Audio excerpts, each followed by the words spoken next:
Hi friends, welcome back to my channel. Interesting వీడియోల కోసం నా ఛానల్ను సబ్స్క్రైబ్ చేసుకోండి. జెనీలియా డిసౌజా భారతీయ సినీ నటి, మోడల్ మరియు టెలివిజన్ హోస్ట్ కూడా. ఆమె ప్రధానంగా తెలుగు, తమిళ, హిందీ, కన్నడ చిత్రాల్లో నటించింది. చక్కటి నవ్వు, క్యూట్ లుక్స్, ఎనర్జీతో కూడిన నటనతో ప్రేక్షకులను ఆకట్టుకుంది. ఈమె పూర్తి పేరు జెనీలియా డిసౌజా. ఈమె ఆగస్టు 5, 1987 ముంబై, మహారాష్ట్రలో జన్మించింది. సెయింట్ ఆండ్రూ కాలేజీలో ముంబైలో చదివింది. రితేష్ దేశ్ముఖ్ అనే బాలీవుడ్ నటుని పెళ్లి చేసుకుంది. వీరికి 2 కుమారులు జన్మించారు. జెనీలియా తన సినీ ప్రయాణాన్ని 2003 తుజే మేరీ కసమ్ అనే హిందీ చిత్రంతో ప్రారంభించింది. ఆ తర్వాత అనేక తెలుగు చిత్రాల్లో నటించింది.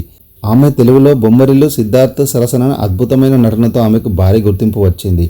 ఆ తర్వాత హ్యాపీ, రెడీ వంటి సినిమాల్లో నటించింది. బొమ్మరిల్లు సినిమాలో ఆమె పాత్ర హాసిని తెలుగు ప్రేక్షకుల హృదయాల్లో ఎప్పటికీ నిలిచి ఉంటుంది. జెనీలియా క్యాథలిక్ క్రిస్టియన్ కుటుంబంలో జన్మించింది. రితేష్ దేశ్ముఖ్తో 9 ఏళ్ల లాంగ్ రిలేషన్ తర్వాత 2012లో వివాహం జరిగింది. ఆమెను అభిమానులు స్మైలింగ్ క్వీన్ అని పిలుస్తారు.